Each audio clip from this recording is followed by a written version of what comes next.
श्री दुर्गा सप्तशती अध्याय 10 शुंभ वध। यदि संतान गलत रास्ते पर जा रही है तो ऐसी भटकी हुई संतान को सही रास्ते पर लाने के लिए 10वां अध्याय सर्वश्रेष्ठ है। अच्छे और योग्य पुत्र की कामना के साथ 10वें अध्याय का पाठ किया जाए तो योग्य संतान की प्राप्ति होती है और प्राप्त संतान सही रास्ते पर चलती है। मैं मस्तक पर अर्धचंद्र धारण करने वाली शिव शक्ति स्वरूपा भगवती कामेश्वरी का हृदय में चिंतन करती हूँ।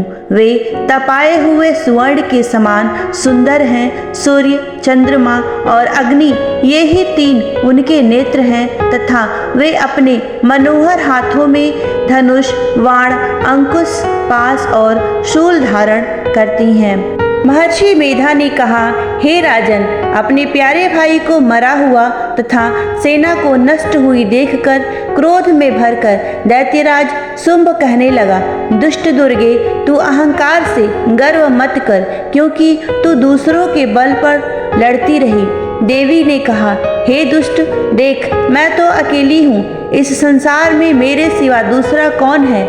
यह सब शक्तियाँ हैं। देख, यह सब की सब मुझ में प्रविष्ट हो रही हैं। इसके पश्चात ब्रह्माणी आदि सब देवियां उस देवी के शरीर में लीन हो गईं और देवी अकेली रह गई। तब देवी ने कहा, मैं अपनी ऐश्वर्य शक्ति से अनेकों रूपों में यहाँ उपस्थित हुई हूँ। उन सब रूपों को मैंने समेट लिया है। अब अकेली ही यहाँ खड़ी हूँ। तुम भी यहीं ठहरो। महर्षि मेधा ने कहा, तब देवताओं तथा राक्षसों को देखते देखते देवी तथा शुंभ में भयंकर युद्ध होने लगा। अंबिका देवी ने सैकड़ों अस्त्र शस्त्र छोड़े। उधर दैत्यराज ने भी भयंकर अस्त्रों का प्रहार आरंभ कर दिया। देवी के छोड़े हुए सैकड़ों अस्त्रों को दैत्य ने अपने अस्त्रों द्वारा काट डाला। इस प्रकार शुंभ ने जो अस्त्र छोड़े उनको देवी ने अपनी भयंकर हुंकार के द्वारा ही काट डाला। दैत्य ने जब सैकड़ों बाण छोड़कर देवी को ढक दिया तो क्रोध में भरकर देवी ने भी अपने बाणों से उसका धनुष काट डाला। धनुष कट जाने पर दैत्य ने शक्ति चलाई, लेकिन देवी ने उसे भी काट कर फेंक दिया। फिर दैत्य ने चमकती हुई ढाल लेकर देवी की ओर दौड़ा, किंतु जब वह देवी के समीप पहुंचा तो देवी ने अपने तीक्ष्ण बाणों से उसकी चमकती हुई ढाल को भी काट दिया। फिर दैत्येंद्र का घोड़ा मर गया, रथ टूट गया, सारथी मारा गया।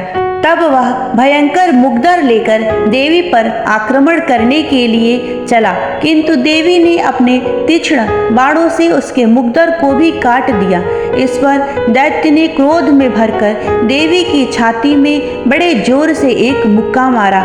दैत्य ने जब देवी को मुक्का मारा तो देवी ने भी उसकी छाती में जोर से एक थप्पड़ मारा। थप्पड़ खाकर पहले तो दैत्य पृथ्वी पर गिर पड़ा, किंतु तुरंत ही वह उठ खड़ा हुआ। फिर वह देवी को पकड़कर आकाश की ओर उछाला और वहां जाकर दोनों में युद्ध होने लगा। वह युद्ध ऋषियों और देवताओं को आश्चर्य में डालने वाला था। देवी आकाश में उस दैत्य के साथ बहुत देर तक युद्ध करती रही। फिर देवी ने उसे आकाश में घुमाकर पृथ्वी पर गिरा दिया। दुष्ट आत्मा दैत्य पुनः उठकर देवी को मारने के लिए दौड़ा। तब उसको अपनी ओर आता हुआ देखकर देवी ने उसकी छाती विदीर्ण कर उसको पृथ्वी पर पटक दिया। देवी के त्रिशूल से घायल होने पर उस दैत्य के प्राण पखेरु उड़ गए और उसके मरने पर समुद्र, द्वीप, पर्वत और पृथ्वी सब कांपने लग गए। तदनंतर उस दुष्ट आत्मा के मरने से संपूर्ण जगत प्रसन्न व स्वस्थ हो गया तथा आकाश निर्मल हो गया। पहले जो उत्पात सूचक मेघ व उल्कापात होते थे वह सब शांत हो गए। उसके मारे जाने पर नदियां अपने ठीक मार्ग से बहने लगी। संपूर्ण देवताओं का हृदय हर्ष से भर गया और गंधर्वियां सुंदर गान गाने लगी। गंधर्व बाजे बजाने लगे और अप्सराएं नाचने लगी। पवित्र वायु बहने लगी, सूर्य की कांति स्वच्छ हो गई, यज्ञशालाओं की बुझी हुई अग्नि अपने आप प्रज्वलित हो उठी तथा चारों दिशाओं में शांति फैल गई।